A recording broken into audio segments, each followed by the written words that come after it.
How to fix some of the websites not loading or opening in any browser issue. Hello everyone, and let's get started. Let's look upon some of the few fixes that we can use on this issue.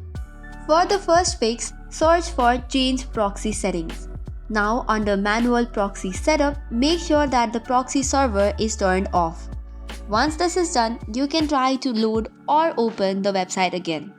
For the method 2, open your Run tab and search for ncpa.cpl. Now right click on the internet connection that you are using. It would either be Wi-Fi or Ethernet. Right click on it and go to its properties. After that, on the box select Internet Protocol version 4. After double tapping on it, click on Use the DNS.